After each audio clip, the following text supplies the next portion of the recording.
যে খবরের দিকে চোখ রাখবো, রাজ্যের বিরোধী দলনেতা শুভেন্দু অধিকারীর কনভয় ভাঙচুরের ঘটনার রেশ কাটতে না কাটতেই ফের কোচবিহারে আক্রান্ত বিজেপি। পরপর বিজেপি কর্মীদের বাড়ি ভাঙচুর, আক্রমণ, আর এবার বিজেপি নেতার অন্তঃসত্ত্বা মেয়েকে পেটে লাথি মারার ঘটনা। দিনহাটায় বিজেপি করায় তৃণমূলের অত্যাচার, বিজেপি নেতার অন্তঃসত্ত্বা মেয়েকে মারধর, 8 মাসের অন্তঃসত্ত্বাকে বেধড়ক মারধরের অভিযোগ। বিজেপি নেতা জিতেন্দ্রনাথ বর্মনের মেয়েকে মারধর, সোশ্যাল মিডিয়ায় ভিডিও পোস্ট করে নিন্দায় সরব কেন্দ্রীয় প্রতিমন্ত্রী বিজেপি সাংসদ সুকান্ত মজুমদার। হাসপাতালে ভর্তি জিতেন্দ্রনাথ বর্মনের মেয়ে। গতকাল আক্রান্তকে দেখতে যান বিধায়ক, নিন্দা করেছেন সুকান্ত মজুমদার, পোস্ট করেছেন তার এক হ্যান্ডেলে তৃণমূলের দুষ্কৃতীদের চরম বর্বরতার নজির। আবারও কোচবিহারের দিনহাটায় বিজেপি নেতার অন্তঃসত্ত্বা মেয়ের পেটে লাথি। কেন চুপ মহিলা মুখ্যমন্ত্রী প্রশ্ন করেছেন কেন্দ্রীয় মন্ত্রী সুকান্ত মজুমদার। কোন অন্ধকার রাজত্বে আমরা এ বাংলায়? অন্তঃসত্ত্বা মহিলার পেটে লাথি মারার ঘটনা শুধু বিরোধী দল করে বলে বিজেপি নেতার অন্তঃসত্ত্বা মেয়ের পেটে লাথি মারার ঘটনা কোচবিহারের দিনহাটায়। এই দিন দশা বারবার এই অভিযোগ সামনে আসে, রাজনৈতিকভাবে বিরোধীদের আক্রমণ, অত্যাচার, নিপীড়ন, কিন্তু এবার অন্তঃসত্ত্বা মহিলার পেটেও লাথি মারছে। রাজ্যের বিরোধী দলনেতা শুভেন্দু অধিকারীর কনভয় ভাঙচুরের ঘটনার রেশ কাটতে না কাটতেই কোচবিহারের দিনহাটায় নতুন করে এই রাজনৈতিক সংঘর্ষ। দিনহাটা 2 নম্বর ব্লকের শালমারা এলাকার এই ঘটনা। 4 জন বিজেপি কর্মীর বাড়ি ভাঙচুরের পাশাপাশি বিজেপি নেতার অন্তঃসত্ত্বা মেয়ের পেটে লাথি মারার গুরুতর অভিযোগ। এই অভিযোগ তৃণমূলের বিরুদ্ধে। এই ঘটনায় মহিলা গুরুতরভাবে অসুস্থ হয়ে পড়েছেন, তাকে ভর্তি করানো হয়েছে হাসপাতালে। দেখুন কি অবস্থা।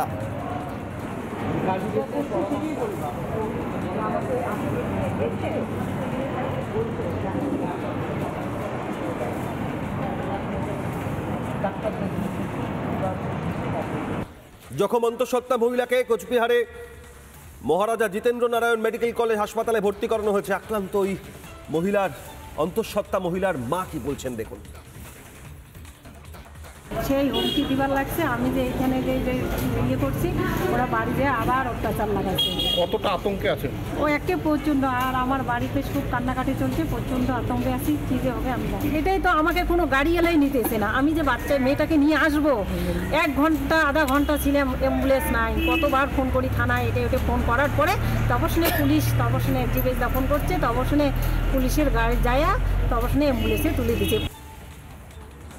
এমনকি অভিযোগ উঠে আসছে অন্তঃসত্ত্বা মহিলা, তাকে ভর্তি করার জন্য অ্যাম্বুলেন্স ডাকা হয়, অ্যাম্বুলেন্স পর্যন্ত ঢুকতে দেওয়া হচ্ছিল না বাড়িতে। এইভাবে অত্যাচার, নিপীড়ন। বিজেপি বিধায়করা তারা যান হাসপাতালে দেখতে, যে ছবি আপনারা দেখছেন, কাতরাচ্ছেন। পেটে লাথি মারা হয়েছে অন্তঃসত্ত্বা মহিলার। মালতী লাভারায় বিজেপি বিধায়ক কি বলেছেন দেখুন।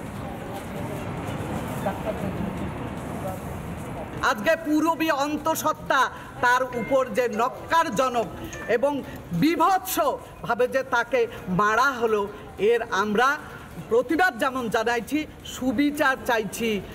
মমতা ব্যানার্জি মহিলা মুখ্যমন্ত্রী, তার মন্ত্রী উদয়ন গুহ, তাকে অবিলম্বে যেন গ্রেপ্তার করা হয়। আর মাননীয়া মহিলারা যে নির্যাতিত হচ্ছে পশ্চিমবঙ্গে, উনি অবিলম্বে পদত্যাগ করুন। মালতী রাভারায় বিজেপি নেত্রী তার বক্তব্য শুনলেন। আর অন্তঃসত্ত্বা মহিলা বিছানায় শুয়ে কাতরাচ্ছেন, 8 মাসের অন্তঃসত্ত্বা। এই পরিস্থিতি দেখুন আরো একবার।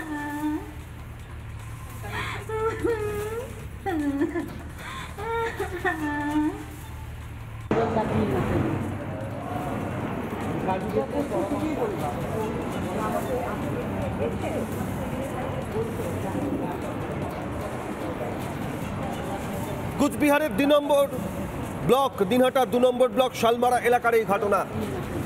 বিজেপি নেতার অন্তঃসত্ত্বা মেয়ের পেটে লাথি। পরপর 4 বিজেপি কর্মীর বাড়ি ভাঙচুরের ঘটনা। শুভেন্দু অধিকারীর কনভয়ের ওপর হামলা, তার গাড়ি ভাঙচুর, তার রেশ কাটতে না কাটতেই আবারও কোচবিহারের দিনহাটায় আক্রান্ত বিজেপি কর্মীরা। বিজেপি নেতার অন্তঃসত্ত্বা মেয়ে আক্রান্ত। রাজ্য বিজেপির সাধারণ সম্পাদক জগন্নাথ চট্টোপাধ্যায় প্রসঙ্গে কি বলেছেন দেখুন।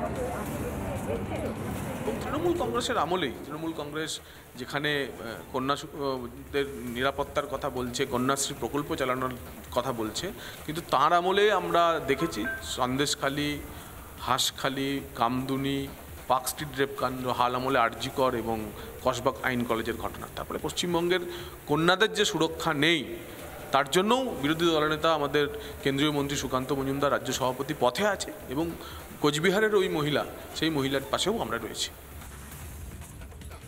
বারবার আক্রান্ত, ভাঙচুর, মারধর, অত্যাচার, আর এবার অন্তঃসত্ত্বা মহিলার পেটেও লাথি কোচবিহারের দিনহাটায়। বারবার কোচবিহারে ভোটের আগে পরে দিনহাটা, সিতাই, মেকলিগঞ্জ, মাথাভাঙা উত্তপ্ত হয়, কিন্তু এবার অন্তঃসত্ত্বা 8 মাসের অন্তঃসত্ত্বা মহিলাকেও ছাড় দেওয়া হলো না এই বাংলায়। কোচবিহারের দিনহাটায় বিরোধী দলনেতার গাড়ির ওপর হামলা ভাঙচুরের ঘটনার পর এখনো 72 ঘন্টা কাটেনি, এরই মাঝে আবারও উত্তপ্ত দিনহাটা, আক্রমণ বিরোধীদের ওপর। এই মুহূর্তে আমাদের সঙ্গে রয়েছেন জাতীয় মহিলা কমিশনের সদস্য ডক্টর অর্চনা মজুমদার। অর্চনাদি, এই যে ছবিটা দেখা যাচ্ছে, অন্তঃসত্ত্বা মহিলার পেটেও লাথি মারার ঘটনা, দিনহাটার এই ঘটনায় কি পদক্ষেপ করবেন আপনারা এবং কি প্রতিক্রিয়া আপনার? দেখুন, কাল সকালেই আমার কাছে ফোন আসে, শুধু ওই মেয়েটিকে আপনারা দেখাচ্ছেন, এছাড়া আরো 2টি মেয়ে যারা একটা বিশেষ রাজনৈতিক দলটা ওখানে করে বলে তাদের বাড়িঘর ভাঙচুর, তাদের গাড়ি, তাদের লুটপাট, বাসনপত্র, হাঁড়ি, ভাত, তরকারি সমস্ত উল্টে পাল্টে ভাঙচুর করে শুধুমাত্র ওই অঞ্চলে থাকতে না দেওয়া, তাদের ভয় দেখানো, শাসানো, এই কাজগুলো করছে। শেষমেশ লাস্ট যে অন্তঃসত্ত্বা মহিলার কথা আমরা বলছি, তার পেটে লাথি মেরে তার মিসক্যারেজ করানো হয়েছে। আর পুলিশের সামনে দিনের আলোতে দুপুরবেলা। আমরা কোন রাজ্যে বাস করছি? আমাদের পুলিশ প্রশাসন কোথায়? আমাদের আইন কোথায়? আর এটা কেন? মেয়েগুলো কি দোষ করেছে? কেন তারা আজকে এই অবস্থার মধ্যে? কেবলমাত্র একটা বিশেষ রাজনৈতিক দল করে বলে এটা কমিশন কখনো বরদাস্ত করবে না। আমরা সুমোটো কেস তো নিয়েইছি, আগামী দিনে আমি এখানে ইন্সপেকশনেও যাব এবং পুলিশের কাছে আমরা রিপোর্ট চেয়েছি যে পুলিশ কেন দাঁড়িয়ে থেকে এই ঘটনা ঘটতে দিল। একটা অন্তঃসত্ত্বা মহিলা তার প্রেগনেন্সি লাস্ট স্টেজে তার এতটুকু সিকিউরিটি স্টেট প্রোভাইড করতে পারবে না? সেই পুলিশ কি জন্য আছে? কি নিরাপত্তা দিচ্ছে আজকে রাজ্যের মহিলাদের?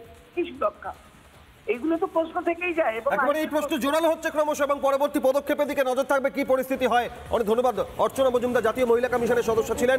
আজকে দাঁড়িয়ে কেউ কি বলতে পারবে এই অন্তঃসত্ত্বা মহিলা আক্রমণ করেছেন কোনো শাসক নেতাকে?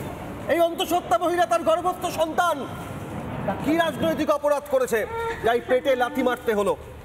এই মহিলা যেভাবে কাতরাচ্ছেন, এই মহিলা তার পেটে লাথি মারা, এই মহিলা কাউকে আক্রমণ করতে পারেন? এই মহিলা কোনো অত্যাচার করতে পারেন কাউকে যে পাল্টা এই মহিলাকে পেটে লাথি মারা হয়েছে? এই প্রশ্ন ক্রমশ জোরালো হচ্ছে।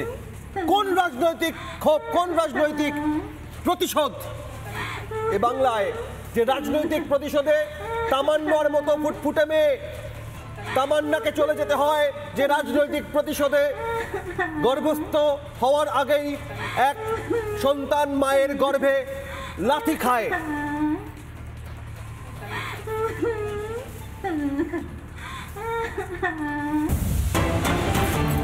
নানা ধরনের কন্টেন্ট দেখার জন্য লাইক করুন, শেয়ার করুন আমাদের ফেসবুক পেজ, সাবস্ক্রাইব করুন আমাদের ইউটিউব চ্যানেল। পাশাপাশি অন্যান্য ব্রেকিং নিউজের জন্য অবশ্যই চোখ রাখুন রিপাবলিক বাংলায়।